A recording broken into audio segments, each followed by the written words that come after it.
Hello and welcome to this edition of Talk Vietnam. I'm Mai Phương. And on this edition, you're going to be meeting Dr. Neal Bermas, and you're also going to be hearing Off the Streets into the Kitchen. Now, this is the fundamentals of the decision that Dr. Neal Bermas made when he gave up his six-figure income in New York to move to Vietnam in a small town of Hoi An to start a nonprofit. Neal Bermas, a management consultant from Manhattan, gave up his six-figure income to move to Hoi An in 2008. Having traveled in Southeast Asia for 10 years, working for large hotel brands and Vietcombank, he identified the town as a growing tourist destination. Here, Neal started the Streets International Project with the aim of helping poor disadvantaged children. Until now, over 100 street children have completed his 18-month program, gaining skills in computer literacy, English, and hospitality, before going on to find jobs in local five-star hotels. Neal does everything he can for the disadvantaged children to give something back to the land he loves. Today we're going to be meeting Dr. Neal Bermas, and we're going to be hearing some of the life transformations that he's helped bring to reality. Hi, Dr. Neal Bermas. How was your flight today? Compared to the 22-hour flights back to the States, it's barely enough time to buckle up and get on and off the plane. Who is the one that's going to manage Streets International now that you're in Hanoi? After a number of years, we have a good management team, both in our restaurant, our training center, and our houses, that I'm quite confident when I go away that they can handle whatever comes up. Mm-hmm. And let's talk about a little bit when you started, Yes. with the whole Vietnamese population of staff. Yes. Did you face any difficulties at all when you first started? Well, we like to say that we face challenges, but I think evidenced by now, after these number of years of having very competent, as I said, hardworking, and a great Vietnamese team, it was worth the additional burden and challenges of starting that way. I can give you an example. We have 3 full-time English teachers because teaching English language is a big part of our program, not because it's my language, but because it really is the language of international tourism. Right. And it took us, it would have been very easy to hire expats or foreigners who are native speakers. But again, we didn't think it was really the best thing to do for the community. And so we hired college-educated English majors in Vietnam, Vietnamese, and then trained them for 3 or 4 months in how to pronounce and hear English in the way that we were used to speaking it. But now we have excellent English teachers that all the hotels are eager to hire all the time, but we're glad they stay with us. Wow, that's great. That's great. So let's go back a little bit. When you first started, how did you start the project right here in Hoi An? It kind of grew out of my own travels in Southeast Asia and coming across. Certainly we didn't invent the notion of a street kid restaurants. There are many other good places training poor, underprivileged, disadvantaged, vulnerable kids how to work in simple restaurants. But I felt as I visited these places, as I thought a good traveler should do in my own travelers, that they weren't ambitious enough. That there was an opportunity to train and educate young disadvantaged people regardless of their past.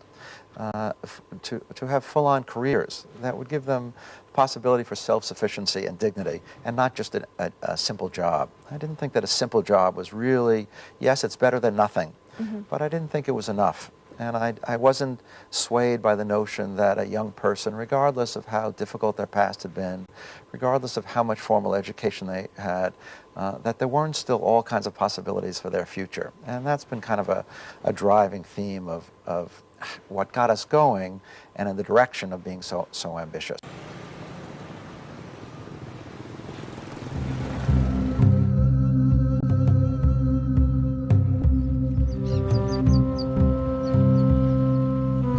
First time I came to Vietnam was over 11 years ago. Of course I knew about poverty and about people being poor, but I never in my life had come across and traveled quite a bit through street kids, really kids living on the streets and begging. And there were a small group of kids, I would say they were 8, 9, and 10 years old, these beautiful dark-eyed kids. They learned enough English because that was the language they needed to know in order to beg. I didn't know then, but I know now for sure that was where the seeds of streets first started from.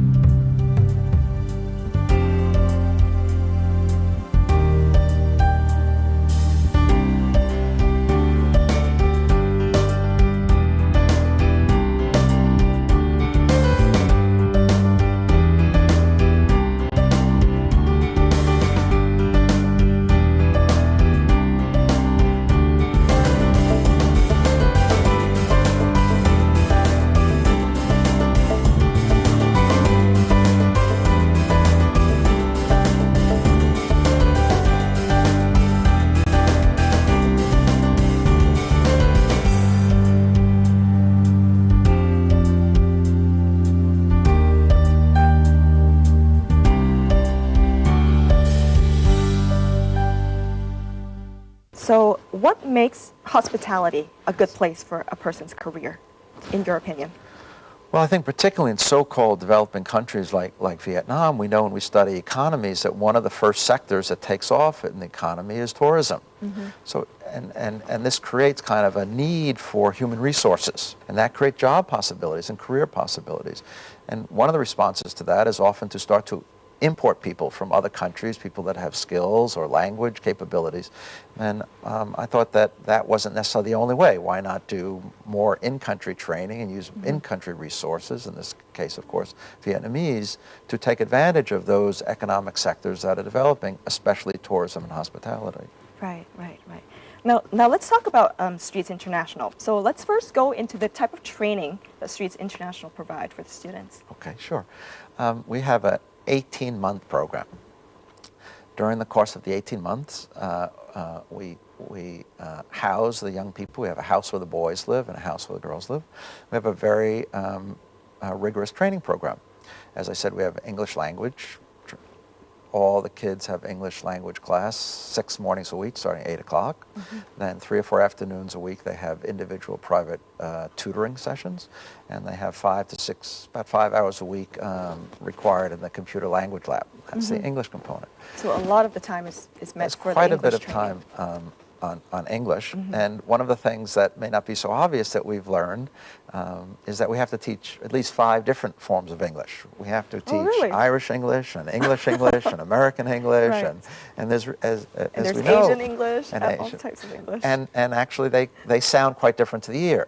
So we use our computer language lab a lot in that regard, so that the young people in our program can start to get at least familiar with and understand the various types of English that they may come across in working in hospitality.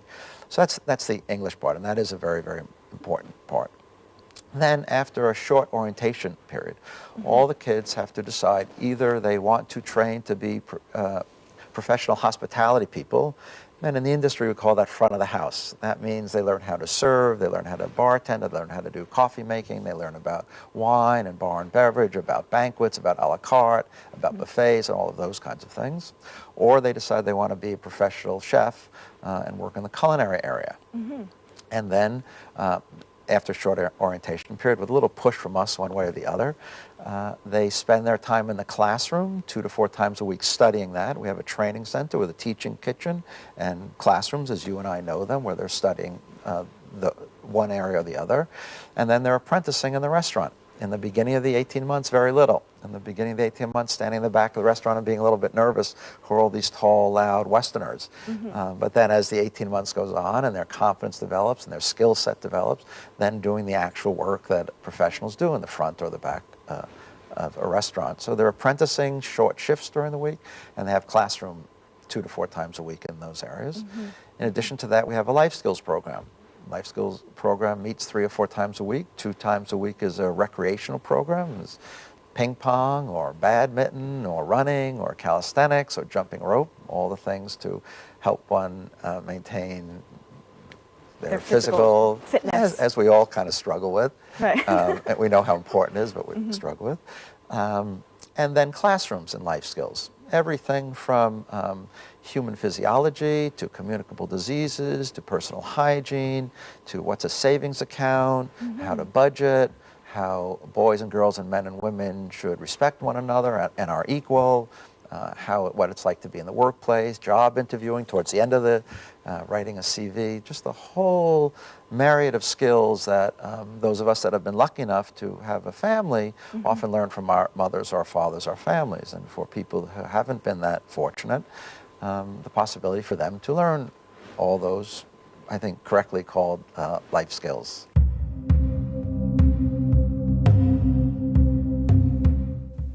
Hạnh has had an unfortunate life. Her mother died when she was in 10th grade, and she, together with her grandmother, has been struggling to earn a living and escape poverty. So Neal Bermas came to her and offered an opportunity that could change her life forever. Hạnh was one among those chosen to attend the training program at Streets International. That means she has a place to learn, to sleep, and to forge the key that could open the door to her future. the most important criteria is that they are terribly poor, not just a little bit poor, but terribly poor, disadvantaged, and vulnerable. Most of the kids that come to our program never had 3 meals a day to eat. Most of them never had a safe place to sleep at night to feel secure. This is very, very important in terms of what our objective is in finding kids who are most suitable for our program. Good morning, teacher. How are you? I'm fine, thank you. And you? I'm fine, thank you.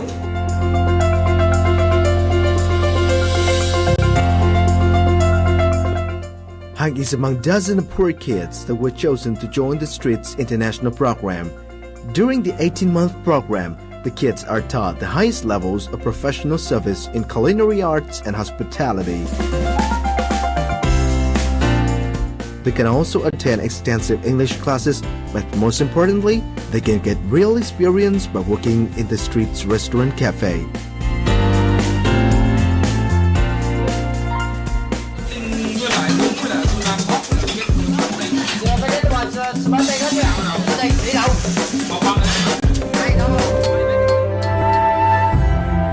Thanks to those efforts, the lives of these poor kids are turning a new page. Now, let's talk about the stories that you've encountered during your time at Streets International. What are some of the stories that you remember the most? There are so many compelling and heartwarming and difficult, we can say, stories. Certainly we have a number of kids in our program who are trafficked. You know, sounds too good really for what the experience is. Traffic, as I say to people in other places, doesn't mean that you're caught behind a light with a lot of cars and motor scooters. It means that you're sold. Right. It means that as a young girl or young boy, 8 to 10 years old, that your family, for one reason or another, sells you for all the many terrible, terrible kinds of things that we all know, for the most part, know about already. All of the kids that come into our program, we interview at least twice, and then we either visit the home or the orphanage in many cases, or the street or the village where they came from. And one of the memorable, very difficult times was the very first time I met the father who had sold his young boy when he was 8 or 9 years old. Right.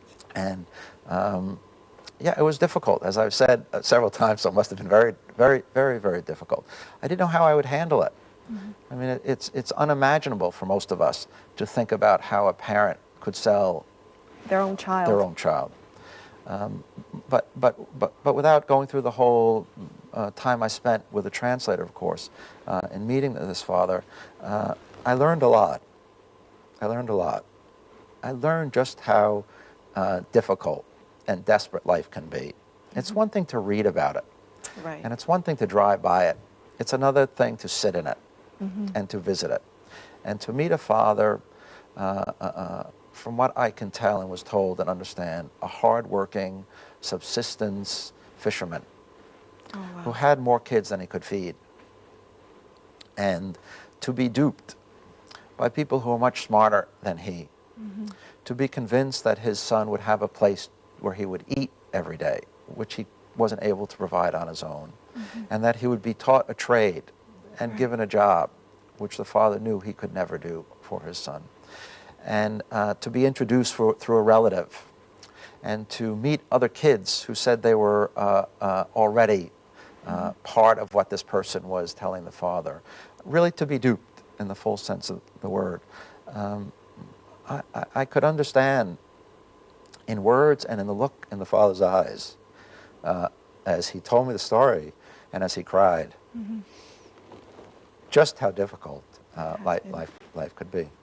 And this boy now is working as a very well-regarded server at the Intercontinental Hotel in Da Nang. So although these stories really are difficult and make all of us cry and hurt, I think the good thing is the transition that we're talking about and where they go up to. So that's a very, very difficult story, certainly. Right, and there are many, many of these stories, almost from all of our kids. When we interview them, you know, it's always a group of us, myself and my colleagues, have to tell you that at various times, we all leave the room with tears in our eyes because these stories, one way or another, just touch us so deeply. We've learned that one of the main focuses of streets training is to help ethnic people as well. Yes. Now, is there a reason why you're helping ethnic people? Sure. How do you approach Sure, them? it's a very purposeful reason.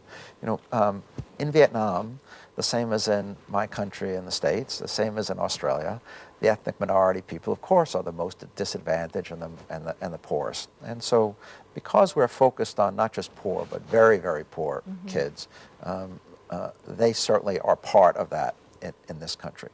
But sadly also, the ethnic minority kids, many of them, are the most vulnerable and in some cases the most trafficked. Right. And so a young kid like that is easily trafficked because if they're grabbed, Right, nobody can track them. what does the family do? What do they say to the government or the police? They don't have a photo, let alone an identification card or any kind of document. So those kids are, we think, especially vulnerable. And so we decided that spoke to us. We found that very compelling. And so part of our outreach, and each one of our classes now, contains a number of young ethnic minority kids. We have 6 kids from Sapa right now in our program. And we are trying aggressively to open another center in Sapa, because we'd really like to do this. Burgeoning tourism there, lots of possibilities, again, as I spoke about before, in terms of careers and hotels and things. A group of kids that deserve our support. And that's in our planning. And that's kind of why when people listen to me, I don't want them to say, oh, that's really a great guy, he's done wonderful things. Right. I want them to say, well, I could be part of that. I could help do more. It doesn't have to be 20 kids, it could be 40 kids, or 60 kids, or 100 kids, or 1,000 kids. Everybody could be a little bit Neal. And I think right. that's important, is not just to be touched by this, but help be part of it. Exactly. One of the main focuses of the streets training program is to help ethnic people in the northern mountainous regions of Vietnam. But it's not easy for potential students to convince their families to let them enroll.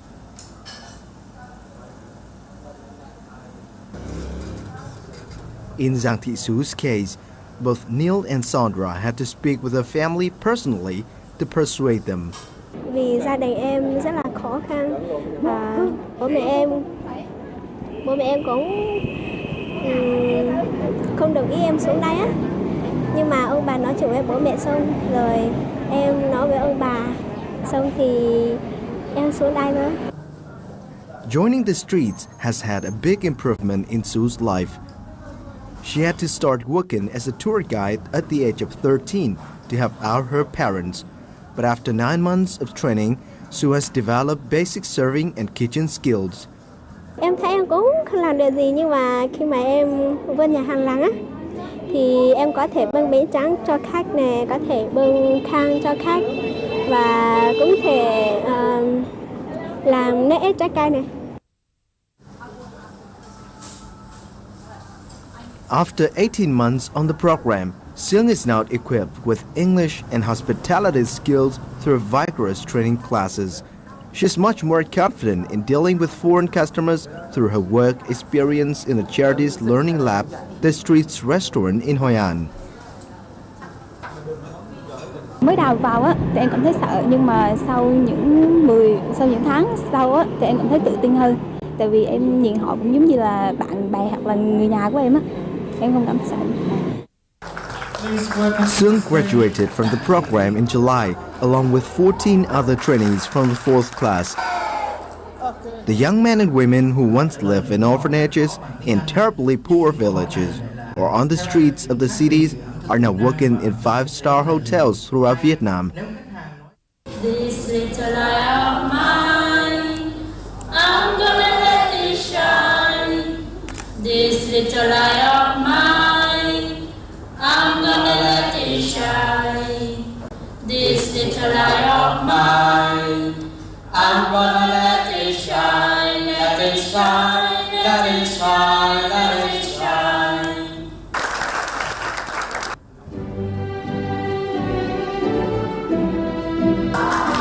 The portraits given to Neal and Sandra in the 4th class graduation ceremony are tokens of the students' appreciation and gratitude for the two saviors in their lives. You have such a diverse group of students, you have Yes. such a diverse group of people. Yes. How do you design a curriculum that can basically allow everyone to learn in 18 months? Well, the curriculum is designed from the standpoint of international standards. So our curriculum for culinary and hospitality is really the same as if you went to a school in London or Melbourne or New York or anywhere else. And that's how we developed our curriculums. I developed along with my colleagues at the University of New York and one of the top culinary schools there. So culinary is really international standards. And at the end of the 18 months, in conjunction with the Culinary Institute of New York, all of our trainees get a certificate, as if they'd gone to culinary school in New York, one of the best schools, the Institute of Culinary Education. So developing the curriculum from a standard standpoint, from an education standpoint, was not so difficult. The challenge is, how do you then convey that and transfer that skills and educate and train to people who come, as you quite correctly say, come from a multitude of backgrounds and language sets and thinking ability and mathematical ability. And that's a challenge we face every day of the week, all the time.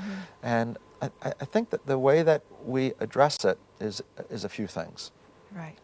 One, we have a very, very supportive community, the streets community. We have really heartfelt, wonderful, top-notch, all Vietnamese teachers. Our training is about, our education, our training is about what's the best way each kid is going to learn. It's not just about lecturing or giving examinations. Some kids learn better by doing. Not just kids, you and I and people in the audience. Some of us learn, we read something, we know how to do it. Some of us need to practice if we're talking about something in the kitchen, for instance. Some people can learn about knives by reading them. Other people have to handle them and use them. Right? Other people want to see pictures about them. Some people need to have it repeated 3 or 4 times. Some people need to go to a quiet place and study. Right. And I think, this is really cutting-edge understanding of education. And we're taking all these kind of the best knowledge about how to educate and using all that we possibly can from those thoughts and those techniques and et cetera, in helping and working with and educating the young people that come to our program. And have you ever invited anybody from overseas to come over to help the kids? For example, U.S. chefs. Yes. Yeah, we invite a lot of people from overseas to come over. I'm not a chef by training, my own background, although I know my way around the kitchen pretty well at this point. So our culinary curriculum we developed in concert with a number of chefs in the U.S. at the Institute of Culinary Education in New York. And every 3 or 4 months, we bring another chef, a chef instructor from the U.S. here to spend 2 weeks or a month, sometimes a little bit longer, working with us to kind of review our instructing, to make sure that it's as good as it possibly can be, to work with me on revising our menus perhaps, to get to know the kids and give them a little bit additional tutoring. So we bring quite a few over in that way to help us, particularly on the culinary side of the program. On the culinary side. Yes. I see. Okay, so just before the talk, we did talk a little bit about how some of your students have gone on to open their own chains of restaurants and cafes. So tell us more about those stories. Yes. Keep in mind that the first class just graduated not so long ago, so I think this is just the beginning of some great stories. But we have one young person who graduated in the first class, and he's now gone to be a partner in his own restaurant in Da Nang, a restaurant for tourists as well as for people living in Da Nang. So we're quite proud of him. There's another fellow in the second class who's in the process of opening kind of a high-end coffee cafe in Hoi. So I think that's just the start of what we anticipate there will be lots of. I see. And regarding the success of your students, you did say that there's a high percentage of them who ended up working for 5-star hotels and resorts. Almost all. I mean, Almost all are working for the five-star hotels and best restaurants in our area. Mm-hmm. Yeah. Now, there's something that I know that your kids, when they get their first job, they often stay very close to Streets International. Is there a reason for that? Yes. In fact, we didn't do it in the beginning. Now we're kind of making it a requirement. I see. As we reach out and we take kids from all over the country, we're making it a requirement that they agree to stay for at least a year in the Hoi An Da Nang area. Mm-hmm. For one thing, because there's so many outstanding career possibilities because of the development, but also so that we can continue to be a strong support system. So our staff can kind of be in touch with them, so that if they have a problem with their boss, you know, unlike those of us that have been lucky enough to grow up in a family where our mothers or our fathers went to job, and they would come home at dinner and say, oh, I had a terrible time. Oh, my boss is a pain in the neck. But they still went to work the next day. Mm-hmm. Our kids don't know about that. I see. You know, they know about survival. Somebody gives you a terrible time, you go another direction. You don't hang around. Mm-hmm. And so it's very good when they first start out and they have these difficulties, as all of us do in the beginning and maybe some other times as well, with our bosses and with our coworkers and maybe with the policies of employment, that there's a very familiar place that they can go to help them kind of navigate their way through this. Ho Ngọc Diệu, a trainee with the second streets class, grew up in an orphanage center in Hue for 10 years before he joined Streets International. He's now working at a five-star Anatara Hoi An resort. Diệu said that he had received much more than he expected from the program. Trước khi mà em vào street thì em cảm thấy rất là rụt rè với và lại là cái cuộc sống mình không có suy nghĩ nhiều, bởi vì hoàn cảnh cho nên mình chỉ là cố gắng mình tìm một công việc đó thôi. Nhưng mà khi mà đã vào street thì em cảm thấy học hỏi rất là nhiều, từ không những mà học về chuyên ngành bếp mà còn có thể là học từ những môi trường bên ngoài, như là cũng có người nước ngoài, cho nên xã giao rất là vui. Besides practical skills, he learned several life skills to better equip himself in a working environment. Ở street thì em học được rất là nhiều kỹ năng, như là kỹ năng giao, hay là kỹ năng về phòng cháy, hay là về quản lý thời gian. Thì sau khi học cái đó thì em ra đời em cảm thấy là áp dụng rất là nhiều, không chỉ về cái cách phòng chữa cháy mà mình có thể là truyền cho mọi người xung quanh. After 2 years at the resort, Diệu has received recognition for his work, and his sincerity and dedication have made customers happy. Our first student, Mr. Yu, has proved to be very successful, very well liked by the guests, gets many guest good comments. He's fitted in very well to the team. They come out of Streets very disciplined, very well trained. Diệu has been given the knowledge he needs to start a new life, and the success of the graduates has proved that what Neal and Sandra envisioned is possible.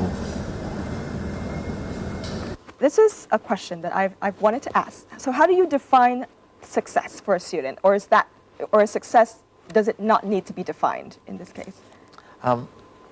I don't define success for the students. What we want to do is give them the skills and the security and the comfort and the confidence to go out and to be able to develop a career and to define success in whatever way they think is suitable for their lives. Yeah. So it's up to them to define success. Of course we're available for career advice. Right. Of course we give direction. Of course we make suggestions, sometimes stronger than others. But ultimately success needs to be defined by each one of them for their own lives and for their own dignity. I see. So now let's talk about the greatest joy and the greatest frustration in your work. What are some of them? Well, the greatest joy is easy and probably obvious. The greatest joy is seeing kids who, when I meet them, for the most part, have never had 3 meals a day to eat in their entire life. Kids who have been abused and, as we said, trafficked and lived an unimaginable, terrible lives. in a relatively short time, 18 months or 2 years, we know when your kid seems long, but at my stage, rather It quick. goes on just like to that. see the transition Right. and the lives and the possibilities for the future is not difficult to see just how rewarding and how rich and motivating an experience that is, how wonderful an experience that is for me and for others that work with me. Mm-hmm. The biggest frustration is not being able to do more of what we now know we can do well. Mm-hmm. The biggest frustration is only taking 20 kids every 9 months when with the model we have, we could be doing 100 kids. Exactly. That we could have a center in Sapa having a significant impact in that community. That's the frustrating part because I see of course we make lots of mistakes. Right. And we're learning all the time. Mm-hmm. But we've learned a lot now. And the success of our kids speaks for itself. You don't need Neal anymore. Streets speaks for itself. Mm-hmm. Mostly the kids speak for themselves. And it's frustrating to know that and to see it and experience it every day and not be able to do more. Not be able to shake more people and more organizations and say, okay, we're on board, we'll help you in one way or another. The training is never enough. This is why Dr. Neal Bermas is giving his students the opportunity to practice hands-on all the skills that they've learned in class. And that's why he's decided to open the Streets Restaurant Cafe on 17 Lei Loi Street in Hoi An town. So let's check out what Streets has to offer. Streets Restaurant Cafe. Coming here, trainees have the chance to work side by side with professionals and assume increasingly independent roles on their own. The restaurant is set up to run as a real business, as Neal believes it benefits the trainees more than a charity destination. Getting involved directly in a business can help trainees build their own careers faster in the future. Our orientation to the training of these terribly poor and disadvantaged, vulnerable kids was to use a business model. If you ask some of the kids when I walk away, what about me, they'll tell you that I'm very difficult. They don't know that's become a joke now around here. The difficult means that we have high expectations for them, that our model comes really out of the business sector, that although of course we want to do the good thing, of course we're helping kids that had no other possibilities, we're doing it in a very rigorous and measured kind of way, much more similar to a business environment that you might find than to a not-for-profit environment. After training and working for hours, the trainees return to their dormitory where they can spend time together, having fun and relaxing. Just months ago, these kids had to struggle for a living, and a life like this did not exist even in the wildest dreams. But now they are here, receiving an education that will eventually lead to a job. And at the same time, they can enjoy the atmosphere of a family that many of them have missed. Tell us how the idea of the restaurant came about. Did it come about right at the beginning, or did it come about after you think that, okay, these students need a place to practice their skills? No, it was from the very beginning. Okay. As I mentioned before, when I was kind of doing my research or homework, we might say, when I had the notion of doing this and I was traveling and I went and visited a lot of other places, I thought that the restaurants were good for the most part, but often people went there purely because they have street kid restaurants. I said from the very beginning, I say today, I don't want anybody coming to Streets because they feel sorry for us. Mm-hmm.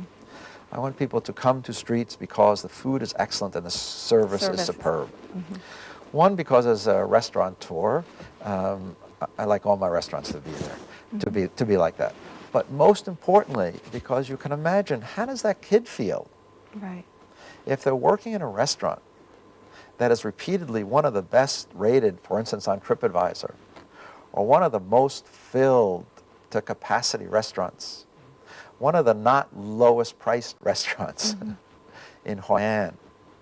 Imagine how that feels to a young person, as we've talked about, who's just starting out, to be part of that. The sense of confidence, Exactly. a sense of dignity. So from the very beginning, I knew for sure I wanted to have a really top quality, excellent food restaurant for all those reasons. And does working beside, people who are professionals at the restaurant help boost the students' confidence? Yes, great question, sure. And again, our staff is all Vietnamese. So, and part of that reason, again, of course we always have an executive chef that we hire. And unlike some of the big hotels, I won't hire foreigners. We hire only Vietnamese executive chefs. That's great. And one of the main reasons, not the only reasons, but one of the main reasons again was as a role model. You see some American or somebody from France or Australia. It's not that they're not still a role model, but they look different. Let's just say they look different and they sound different. But if you see a Vietnamese person, you're a Vietnamese kid, they kind of look the same. And the language, although the dialect, depending on where you're from, might be a little different, they kind of sound the same. So you can start to, you have nothing to say to you, oh, I can't do that. It's a good question, and it's an important point for how we've organized the restaurant. Now, I've also heard that you've taken some of your students to go to the U.S. for them to give classes on Vietnamese food at culinary schools. Tell us a little bit more. Yeah, this is a really nice story that we just came back from several months ago. We took two of our two graduates, to New York to teach how in New York City. Some might say, I don't want to be an arrogant New Yorker, the food capital of the world. I know that I say it, but certainly one of the big food towns, to teach at one of the best culinary schools in the U.S. how to cook banh xeo, how to make cam ga. Wow, chicken rice. Chicken rice. How to make winter melon soup with shrimp. Wow. To groups of 30 or 40. And the audience are chefs, I assume. Chefs and chefs in training. Wow. That's, as you put it, better than I could, that's wow. That was amazing. To see these kids standing in front in a beautiful studio kitchen, teaching. In English as well, I assume, right? Yes. That's amazing. That's amazing. In English with smiles and joking and with confidence. Just an amazing, amazing experience.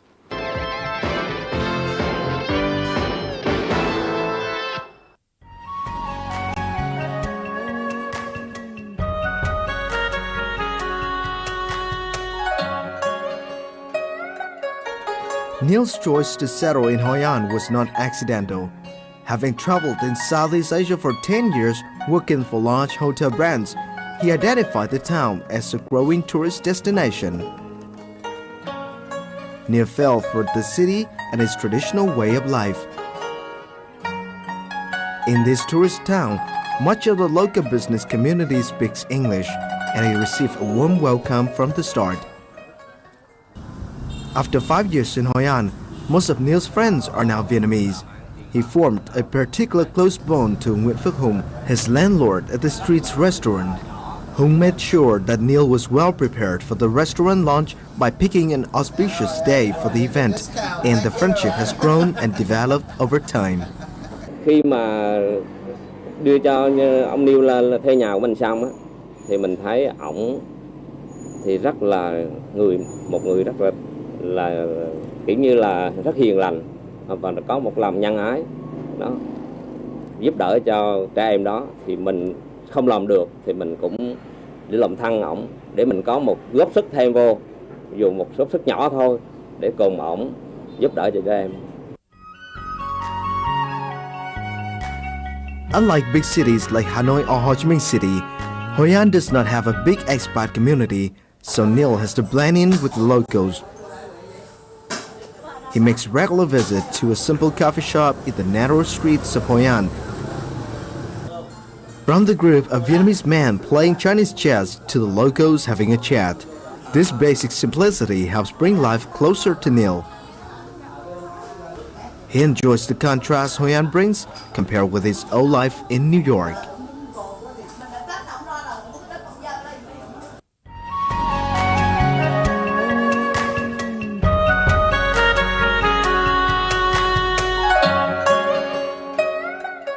So you've been in Hoi An for about 4 years, and so how do you find the life in Hoi An? It's great, and I'm always glad to get back to Hoi An. You know, Hoi An, although we can say, of course, it's touristy, and of course we have probably a few more tourist tailor shops than we necessarily need. But for me, it's still the real Vietnam. If you scratch just a little bit below the surface, it's still the real Vietnam. And if you get on a bicycle and you ride almost any direction for 20 minutes, you can be away from all the tourists. And I like that very much. I came here to know and be part of the Vietnamese community. Right. Hoi An has only about 100 expats. It's not like Hanoi or Ho Chi Minh City. Right. And I like that a lot. It's too comfortable, of course, if you're an expat or an English, especially an English-speaking expat, to start to hang out with expats. That's right. To eat with them and to socialize with them and to, on occasion, drink with them. By living in Hoi An with such a small expat community, we're forced to be in the Vietnamese community. All my neighbors are Vietnamese. A lot of them don't speak any English. I speak very little Vietnamese. But somehow we get to know one another. Exactly. And it's very, very special. I live down a little alley, down one of the back alleys in Hoi An, and we walk or bicycle everywhere. And the little kids know, the same little kids, every morning want to practice, what's your name? What's your name? How are you? And it's sweet. It's very sweet. And the old ladies who are toasting banh can in the morning, and it's a very, very special place. So what plans do you have to expand Streets International to other parts of Vietnam or other parts of Asia? Well, as we said, Sapa. Sapa. Sapa for sure is on our list. So we start these discussions and we look for partners and we consider the possibilities as long as it's helping terribly, terribly poor kids in the way that we know how to help them. I'm open to expanding wherever we can, and we hope to certainly do that. My focus right now is continuing the work that we're doing in Vietnam and Sapa, and then possibly other places, depending on how all of that goes. All right, so thank you so much, Neal, for being on the show, Dr. Neal Bermas, and Thank you. I appreciate your time for being Thank here. you. It's really been a pleasure. Off the streets, into the kitchen. This is the motto that Dr. Neal Bermas is using to give street kids a future that might be free from poverty. So what can you do? How can you help? What is your motto? Visit streetsinternational.org. One more time, it's streetsinternational.org to learn more how you can help as well. Thank you so much for being on the show today. I'm Mai Phuong, and I hope to see you next time.